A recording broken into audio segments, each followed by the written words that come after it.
plowing ahead. I'm David Halstead, the Chief Information Officer for the National Radio Astronomy Observatory, and I volunteered or voluntold from Scott Lathrop several years ago to quit complaining about the availability of education for my high-performance computing staff and to do something about it. And one of the offshoots of that was the opportunity to start up the education chapter for the special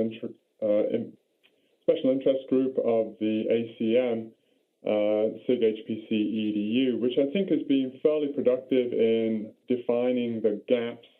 I'll come up to our charter purpose in a minute, but here's my contact information. I'm on the Eastern Time Zone, so dhalstead@nreo.edu, and these slides will be made available after the presentation. So the chapter purpose, it's as written, but it is evolving. I am actually the at-large candidate or at-large member.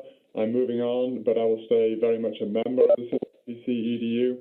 And the main thing we want to do is to form the community around the available information out there, but also to define what the opportunities are for further endeavors and build the self-selection criteria for who is doing what out there at the moment. This is a very rapidly changing field. HPC in itself, of course, is a bit of an oxymoron. I believe supercomputing used to be defined as the computer you can't afford.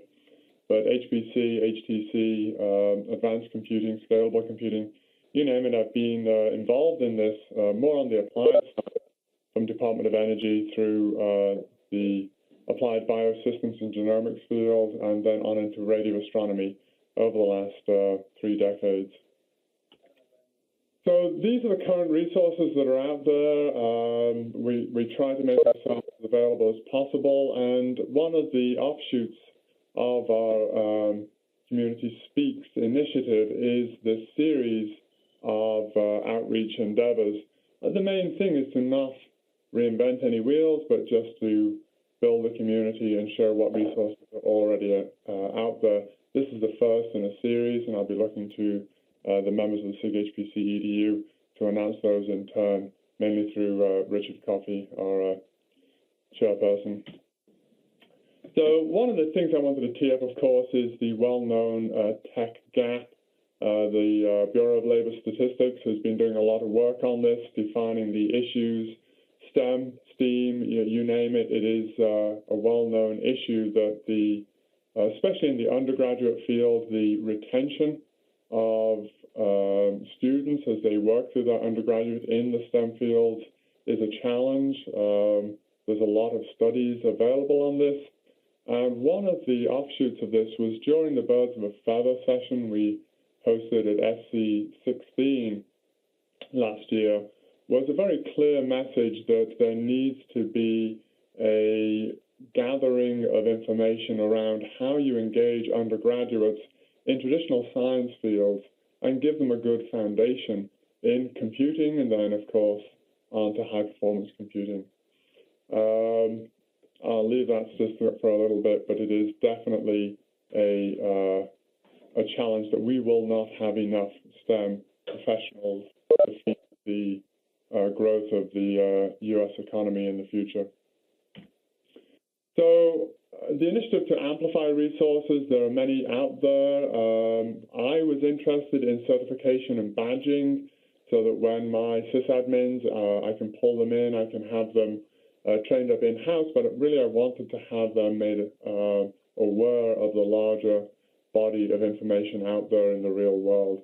And there are just a few resources I put up here. Software carpentry, of course, Exceed is the flagship of the storefront, if I can put it that way, for high-performance computing in the U.S. for the service providers and for in the advanced user support, for example.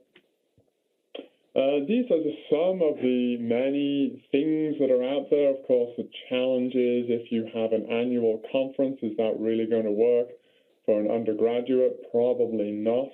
in that they want to do their biology, their chemistry, their physics, their data sciences arena, aided by enough information to utilize high-performance computing.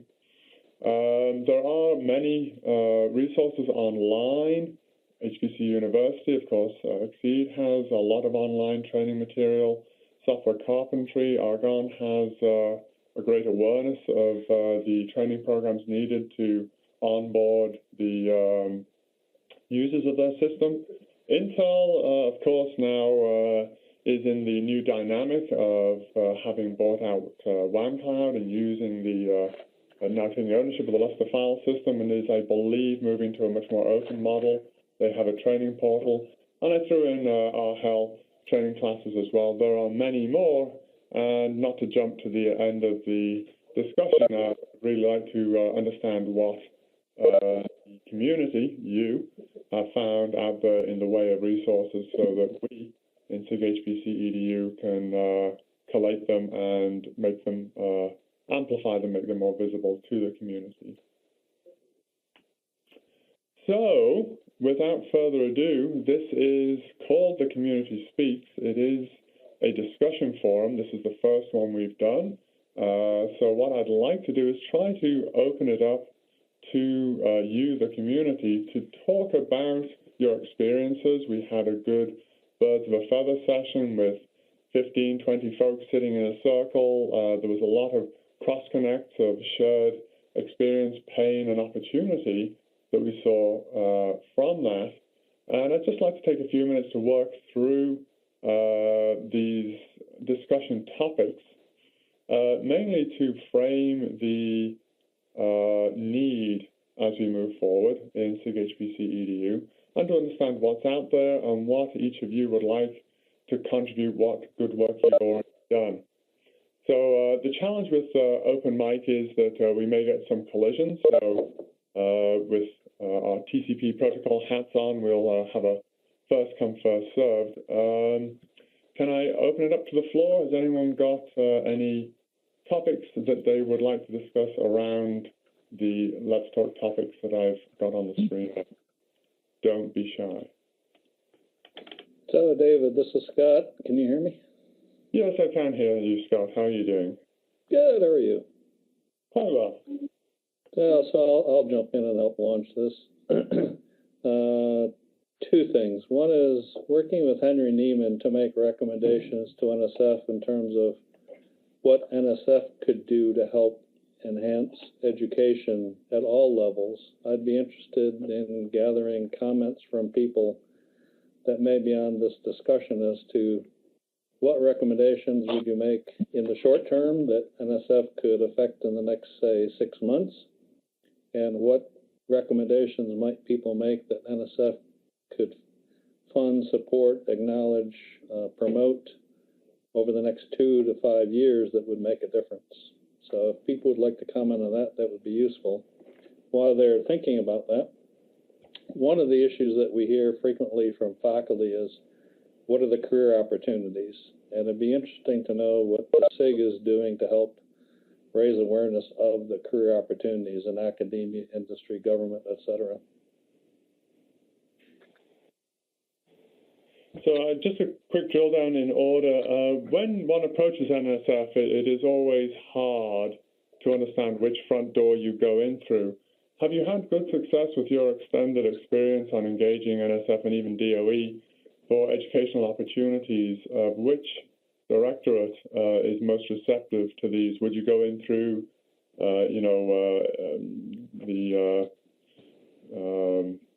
ACS? Or what have you seen as being a good avenue for that?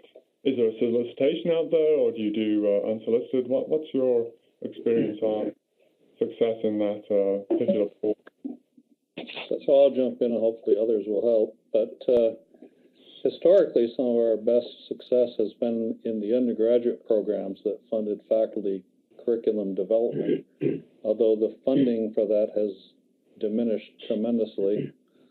I think collectively I would say that ACI, OCI, whatever you want to call the organization, has been doing the most funding for computational science activities both for formal and informal education. But perhaps others want to comment.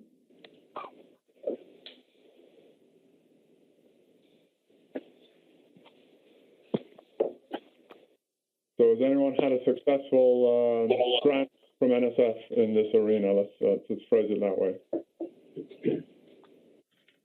This is Steve Gordon. Go Can you ahead, hear me? Yes, I can. Yeah, I mean, I've had several grants in the past on some of the programs Scott's been talking about. There was a recent solicitation on education. I think it'll be repeated again next fall, which is fairly open-ended, which was really any kind of innovation that's directed towards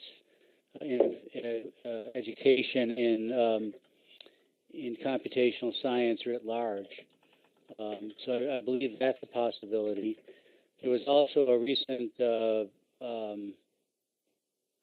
letter about potential additional training or grants for graduate students as add-ons to current grants, I think, if you could enhance their capabilities. So I think there's some opportunities right there.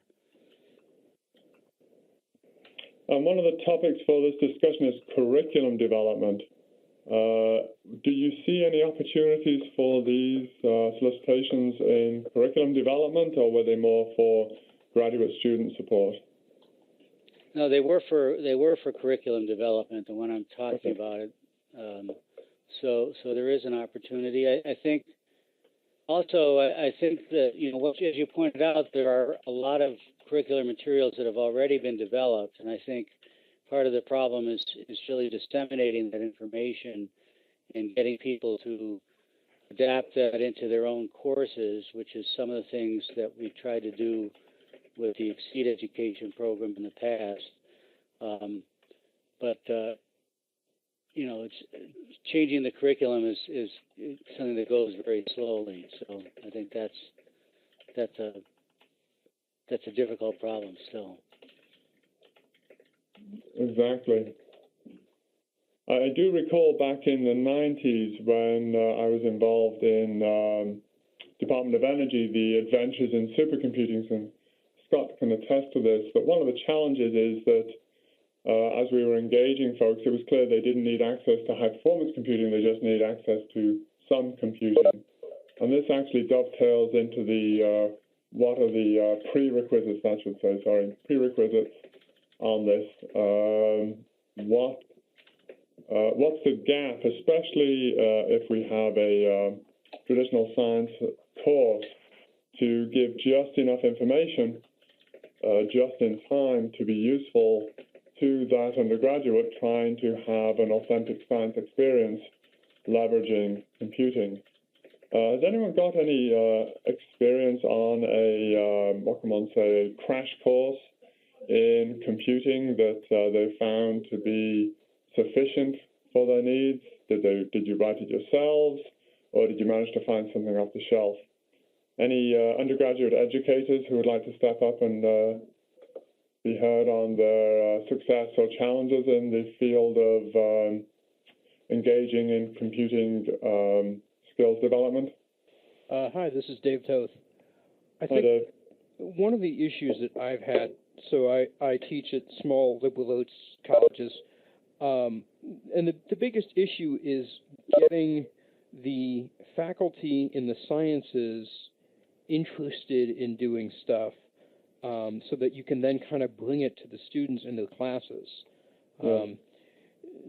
That's one of the issues I've had, and I some of it you can't do anything about. Some faculty are just so set in their ways that they're just not going to do anything. But if there was a way to kind of, I don't know, put together little lessons that you could almost shop around, you know, take one to the bio department and say, hey, anybody want to do a lab on this? That would definitely have some use. So I'm going to bounce that over to Exceed. I know that one of the mandates of Exceed is to do this broadening of access and participation Can anyone from Exceed speak to Dave's question of engaging those, drop on demand, those other departments, of giving some ammunition for folks trying to evangelize access to computing and HPC in more traditional sciences? Is there a good fit there, or is there a gap, existing material-wise? Hey, Dave, this is Tom Maiden. I'm at Pittsburgh with Exceed. I think there is a bit of a gap there, and I will. I'm taking some notes here, and I'll take them back to Susan Maringer, who's running the Exceed training program these days. Yeah, so I think some of the things we hit pretty well, some of the things we don't. And our catalog spans from live training to the online Cornell virtual workshop and HPC University and things like that. But we're always looking to fill the gaps, and I'm not sure that off the top of my head I can come up with exactly what Dave was talking about there. And I know one of the success vectors is being the campus champion, so you kind of get that battlefish, that translation, that local agent embedded in the institute. So, Dave, do you have a campus champion, for example, that you're familiar with, or is that just not available in your small liberal arts? We do. Right, it's me. Physician, heal thyself. Okay, so there you go. And this is a bit of a self-fulfilling prophecy. If you're here, it's because you kind of know about it. But that's if you are feeling a need as a campus champion, that definitely would be the good loop to close. Having said that, what have you seen for the people who have self-selected in your experience that has worked for them to give them enough information to succeed? And I'm very much aware that the undergraduate attention span and availability of resources and time is extremely limited in order to get them to succeed in their undergraduate education. But have you seen anything that particularly worked from existing material, or have you had better success doing it person at a time in small lab settings, just being there for them? I guess I've had the most success when I had faculty who were interested and willing to do that. And sometimes, depending on the school, it can be difficult to find that person. Yes. At my current institution, there's not a lot of us. Yes. Yeah, the analogy of pushing on a rope is a real challenge.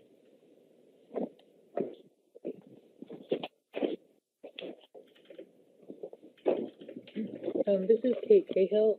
I'm also with Exceed, part of the education program. Okay.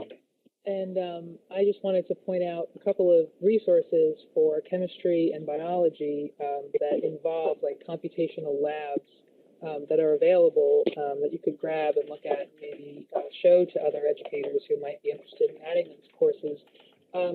You can find them on hpcuniversity.org if you go under the materials and browse for chemistry. But you can also just look under computationalscience.org, and this is all hosted by Shodor. And there's chemistry modeling using different systems and different tools, and also the same for biology.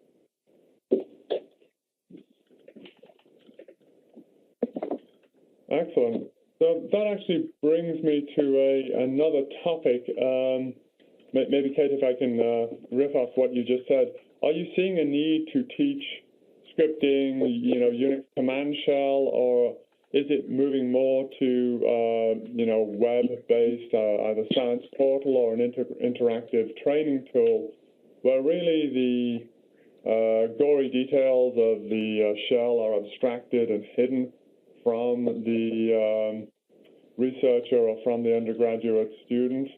Are you seeing a move, what can one say, up the stack of access to facilitate science rather than having to go through the education on Unix command shell, for example? What are you seeing the evolution to be on those tools? Well, from my perspective, when I talk to educators, or even here at Ohio State, if people who are trying to use HPC in the classroom or use computational science in the classroom, if they can get the tools that keep them from having to teach their students command line and Linux and scripting, they will take advantage of them. They're very happy to use those tools. Gotcha. Let me point. Go ahead. Steve again. Let me point out that we had, as part of our chapter webinar series, we had a presentation last month by Dave Hudak at OSC about a program called Open on Demand, which really removes, which gives a graphical user interface to an HPC system. So I would refer people that video is available through our YouTube website, or if you go to our website, there's a link to it. So I think looking at the future, I think not necessarily that particular system, but I think there are lots of developments to try to remove the need for knowing the Unix command shell, and particularly for undergraduates. I think that would be a very valuable way to introduce it without focus on the science rather than on the background computation. Very good input. Hey, Dave. Go ahead. This is Richard Coffey. How's it going, man? Hey, I just posted to the chat the Google Docs share that one of our leadership team recommended we do during one of these things. So if everybody goes to their chat and they see a little link there, they should just be able to click on that link and start jamming on the Google Doc. So I heard, I joined about 5 minutes ago, and I heard a bunch of people say that they have resources and links.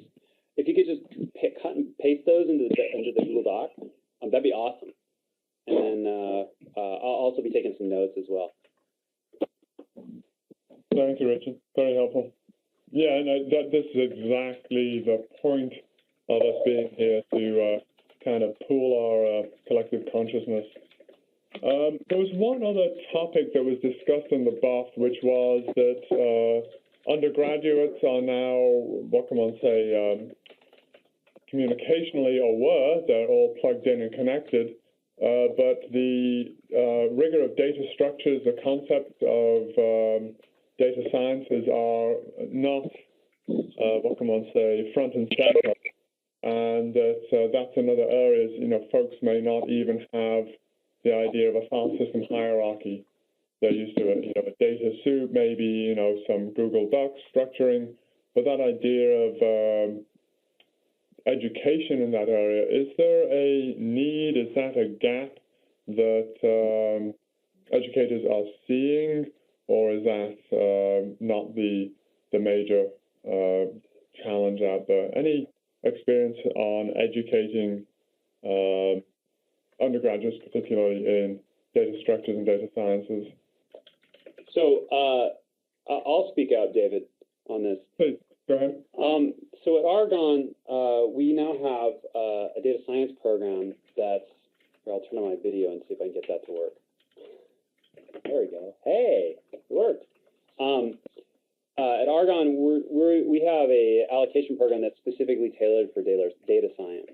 And what we're finding is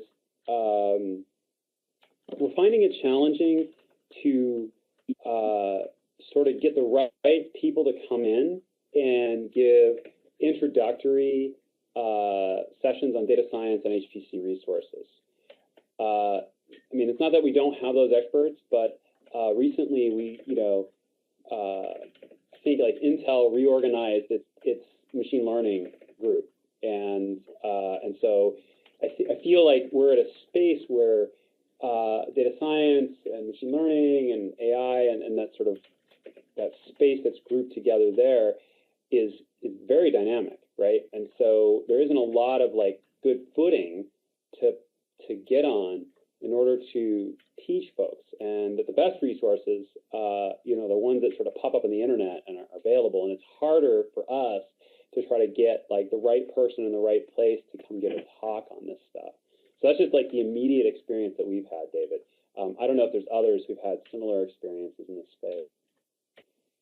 So let's broaden the discussion to the other areas of especially prerequisite skills that you need for your particular discipline.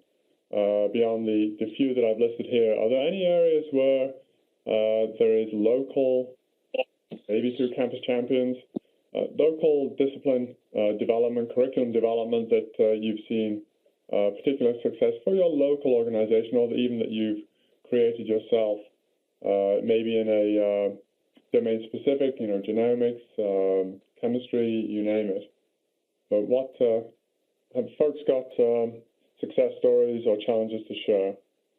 David, this is Ed Hall at University of Virginia. Can you hear me? Hey, Ed, we should be in the same room. Good to see you or hear you. How are you doing? Good. So I ran a undergraduate coding course the past couple of years. It was a pilot project that ended up being cross-listed among the chemistry, statistics, and environmental sciences departments, where I basically, I taught either MATLAB or Mathematica, and the students learned basic coding structures in that language, and then there was a final project. So the basic coding part, teaching them coding, lasted for about 10 weeks, and then the final project was 3 weeks, and basically they had a homework per week. So the final project was 300 points as opposed to 100 points. Anyhow, the way I taught the course was having them read it. It was like a blended classroom approach where they would read the material outside of class or in class. I'd create a slide deck of the documentation that they would need to solve the coding problems with links to the online versions of the documentation.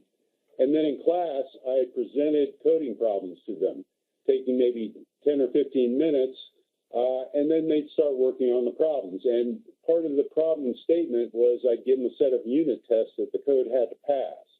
So that way they could get immediate feedback as to whether their code was working right or not. And as they worked on it in class, they had questions. Myself and some other undergrads that I hired could go around and answer questions. So students could get questions answered quickly, as they were working on it in class.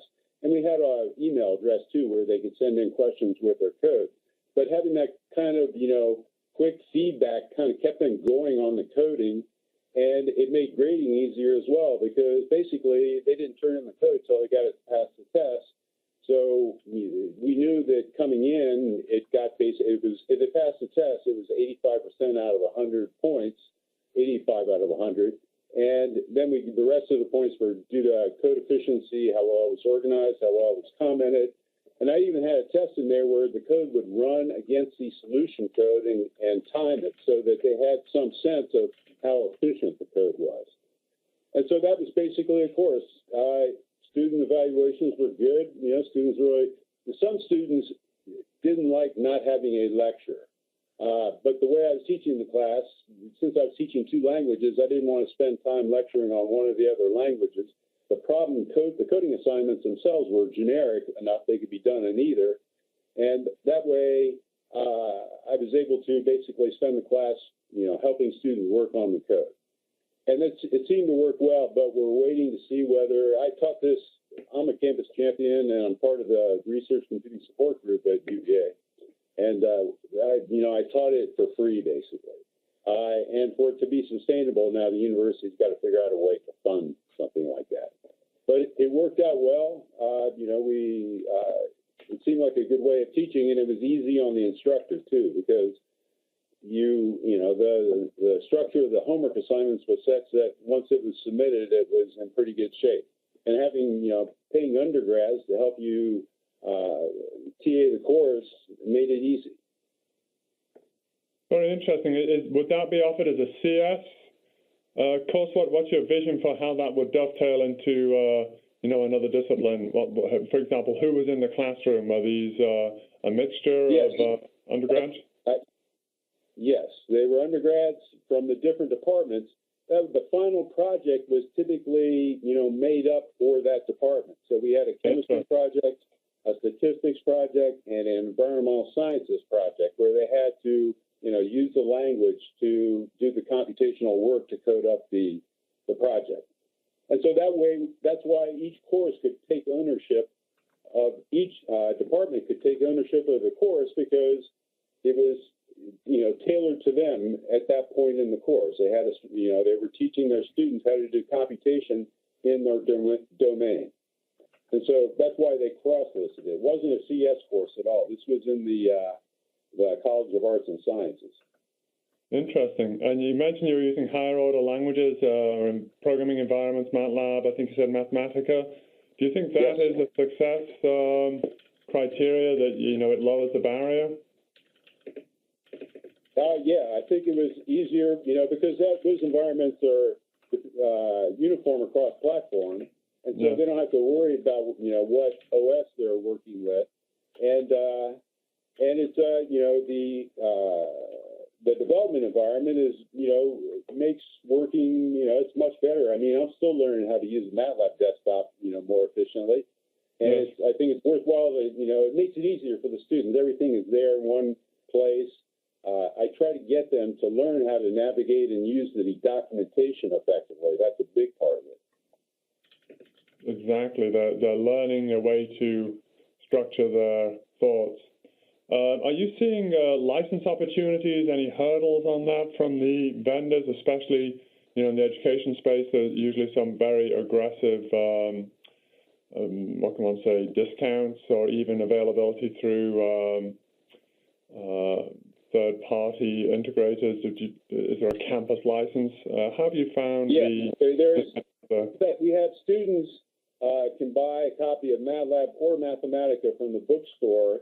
It's a one-year license that renews, or once they pay the first fee, then they can get upgrades for as long as they're students.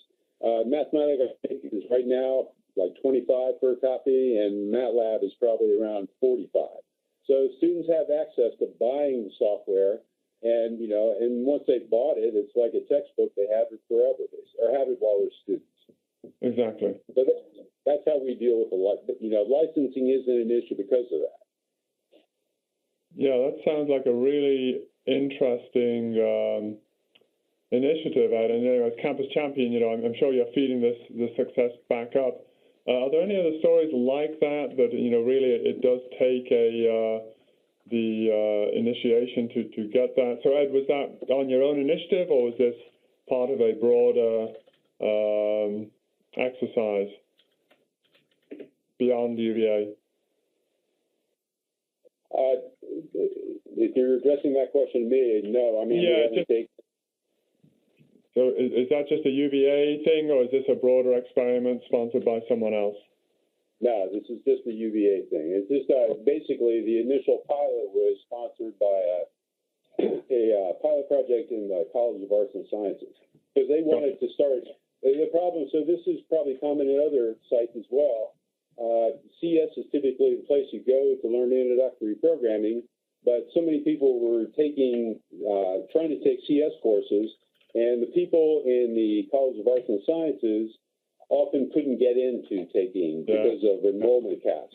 And so our initial project was to create these courses that is an alternative to teach students in the College of Arts and Sciences coding, and also teach them coding that's more related to the type of work they're going to be doing rather than a straight up CS course. Gotcha. That's really an interesting success story. And I think it could be scaled up, but I haven't, it's only part of my job, and so I haven't, done much with it. No doubt, it's a large investment, I know, to run those through, but it sounds like it could scale specifically. I don't know if you call it the flip, but the way you've structured it so that it's not a strict lecture. There's work done outside, and then there's a interactive experience in effectively a lab environment. Yes, and structuring it, basically just telling the students, this is what the code has to do. Here are the tests you can check. I mean, I think that basically the student, there's no question of whether it works or not. If it's not working, it keeps them, you know, iterating on it, basically. Yeah, take ownership. I like it. Thank you. Very interesting. Any other success stories? I know that these are local experiences, but that's the whole point of this forum, to show these local success and disruptive experiences of what works and what needs to be done. Hi, this is John Urbanik. I do the SEED monthly workshop series with Tom. And in that general thrust, what we're really investigating right now is we'd like to start integrating the events that we do on a monthly basis with some actual regular semester type curriculum. And so there are some logistical issues that we're considering how we might overcome, primarily scheduling. But we're willing to be flexible. So if there's somebody out there that's looking to take the handful of topics that we address, and I think we do them pretty well, and integrate them in with their regular agenda, we would be delighted to explore that with. And of course, now is the perfect time as we walk away from the old academic year and look forward to next. I think dovetailing these in with the calendar is very opportune. And one of the comments was, one can't wait until Exceed or LISA or PERC or SC for this undergraduate experience. They kind of need it when they need it, and they can't wait, 8, 10, 11 months. So, hey, John, this is Richard. Could you type your contact information and the pitch in the Google Doc so we can help get the word out? I will do that. Thanks, man. I was late to this call. How do I see the Google Doc? Ed, I'll repost it. Just give me a second. John, I wanted to ask you about what you mentioned. Are you talking about making recorded workshops available as part of course material, or actually offering these courses live during, like your workshops live during course time for a particular institution?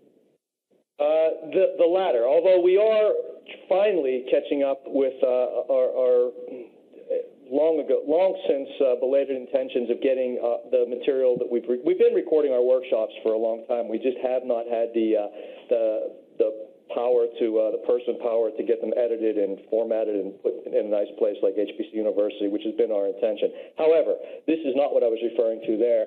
Instead, it was, yes, integrating this with our live events, the interactive, very hands-on based events that we do.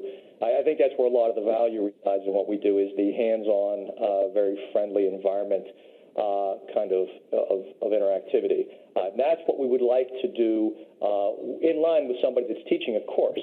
If somebody's teaching a course, but they would like to give their students the opportunity to, say, explore MPI on a very scalable system with what we hope is a polished set of exercises and whatnot, we'd like to integrate that in with what they're already doing, as well as the other topics that we cover.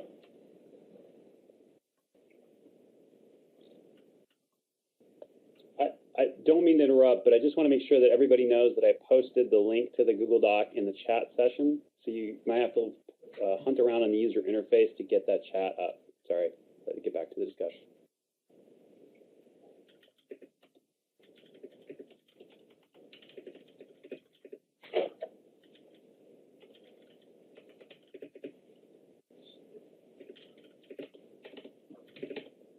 Thanks, David. Bringing it right to the front. So David, one of the other things before we close out the WebEx session is we definitely want to hear from folks on the call. What could be useful for us for Future Community Speaks. That's a really good topic. This is our first beta of this idea, and I actually really there we go. What if folks need us to talk more about? What do you need us to generate discussions on? We've got a couple of topics coming up that we're considering. One topic is sort of understanding the undergraduate persona. So I was planning to give a talk on that because we do a lot of personas work here at Argonne in terms of understanding our user base. So I figured I'd take a whack at showing you sort of how we think about undergraduate, or at least how I think about undergraduate personas, and the type of people that are coming in, and then we can use that as sort of a benchmark, maybe to define personas in a larger sense.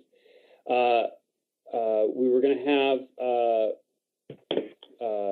Steve Gordon talk a little bit more about success stories, I think, in developing curriculum and integration, of course, things that he's done before in the past.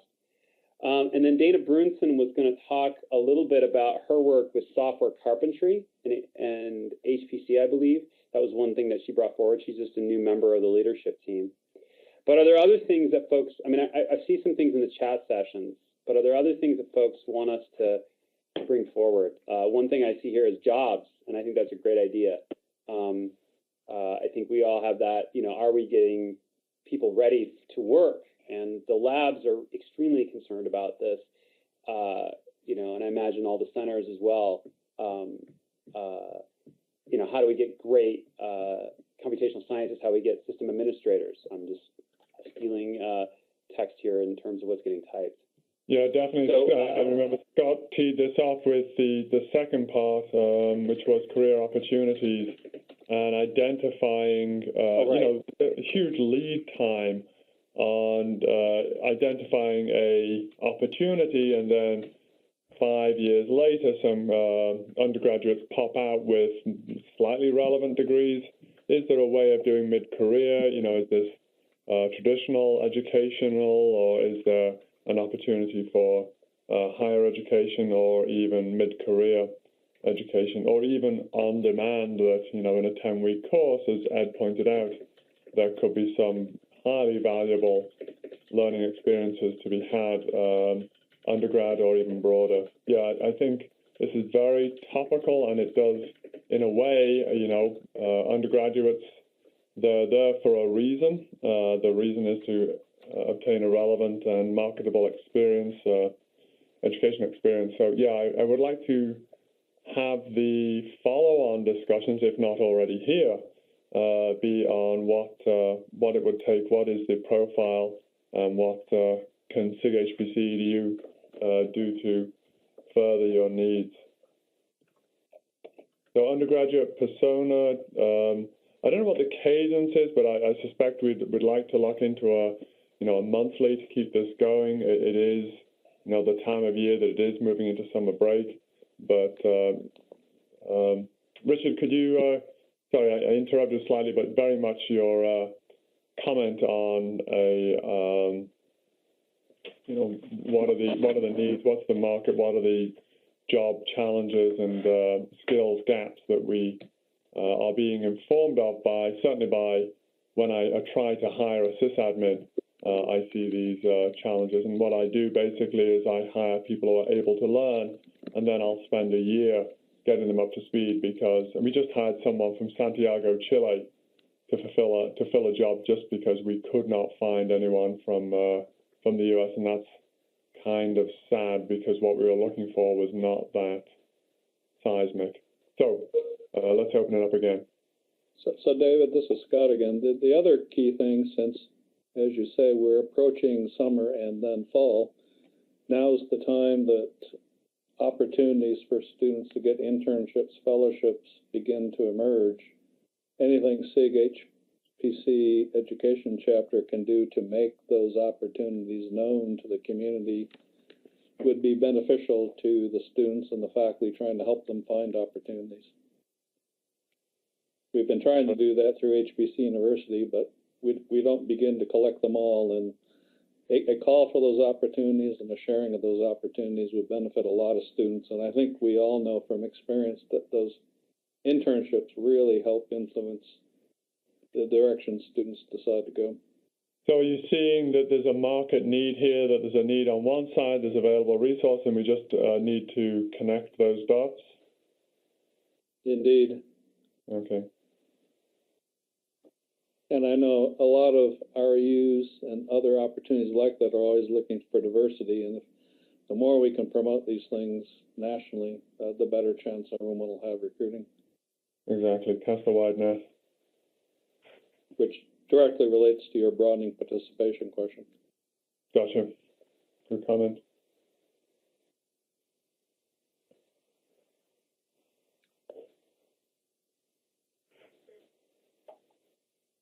So David, you didn't interrupt me. You dovetailed on what I was saying, so it was great. But like I said, we'd like to invite a couple other folks on the call to sort of step forward and see if any of these things ring true. I'll check the here. There we go. I'm looking at the Google document, checking out what's going on here. So thank you for typing things into the Google Doc. I really appreciate that. But yeah, any other great ideas? We're really trying to sort of get this going so that this chapter is serving your needs. And please, tell us how we can do that, and tell us how we can sort of take advantage of the synergies. I really welcome things like what John Urbanek posted here in terms of the monthly workshop series. Like we're trying to just make sure that all of us are getting the information that we need and that are providing like as much assistance for folks like at Hall so they can develop their curriculum and gain access to a larger, richer repository of information. So definitely tell us how we can do that. And don't be shy, you can talk too, besides typing. So in the last, as people type in the last 2 minutes, I would like to just check, is this time, this venue good? I mean, clearly we're self-selecting. If it was a lousy time, you wouldn't be here. But the idea of, we tried to do it so that it was, 4 Eastern, 1 Pacific, doing a webinar, using a WebEx rather than something a little bit, we knew this would work for the voice and video integration. There's Hangouts, stuff like that are a little bit more risky because of the voice integration. But is this a good forum for the community speaks on one side? I'd just like to riff off that and see if folks are anything we can do for the next one to improve coverage and participation. Great question on the chat. Do you have a Slack team? I'm certain that one of our officers could probably gain access to a Slack that we could share if folks are interested in that. Did I get a thumbs up on Jack Smith's comment in the chat window on that?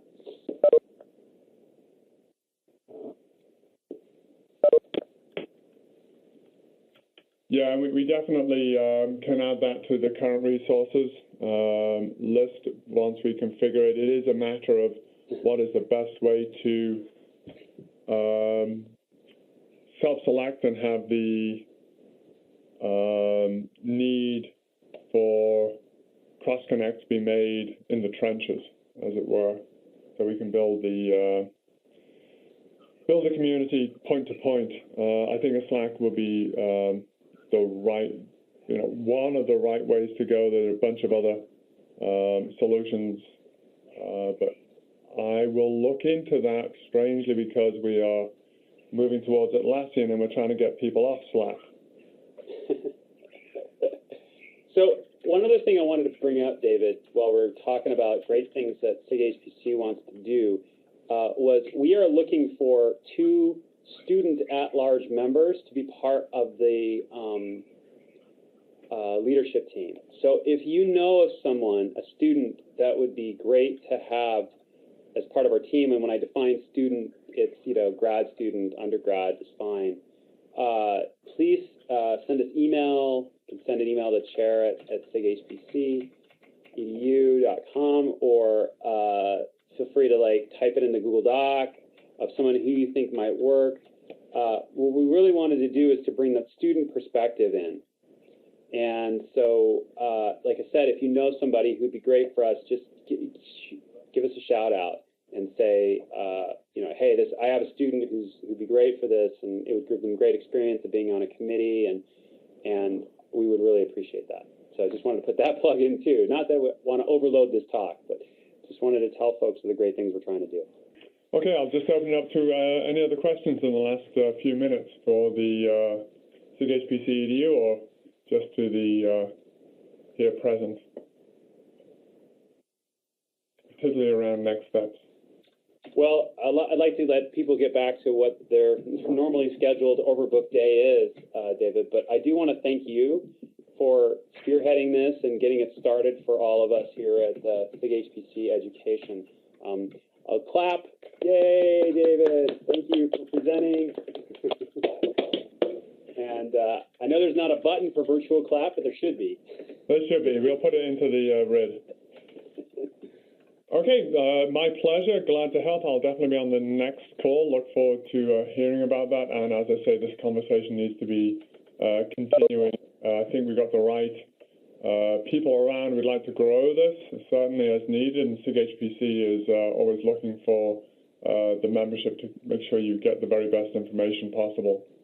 Okay, my contact information is there. If you need to get in touch with me directly, any questions, send it to me. Richard's around, Scott's around, everyone is available, and we're going to make sure this is an ongoing forum, very vibrant and alive. Okay, last comments? When do you think you might do another one? So I'll answer that question. I'm trying to schedule it.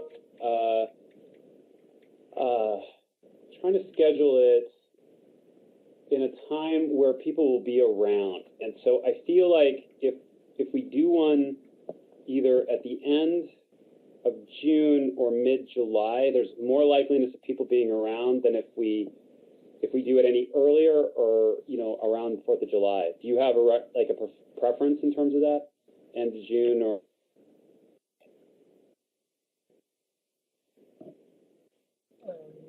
Well, end of June might be okay. I mean, I don't know. It's really hard to say. Everybody's got different summer programs going on. I mean, PERC is the week after, is July 9th to the 13th. So I know people will be there. All right. So maybe the week after PERC. I don't know. Yeah. Okay. Well, then I'll target at that and see if we can fit it in. Catherine, I totally recognize, like, summer kind of becomes this zone of many things going on and lots of research for the faculty that are participating in these things. But I think what we want to try to do is keep the momentum going that David has started for us. So tentatively, sure, end of June. So and we'll go from there. Sounds good. Okay. Good afternoon, folks. Thanks a lot. Okay. Thanks. Have a good day. Bye-bye. Bye. Bye now.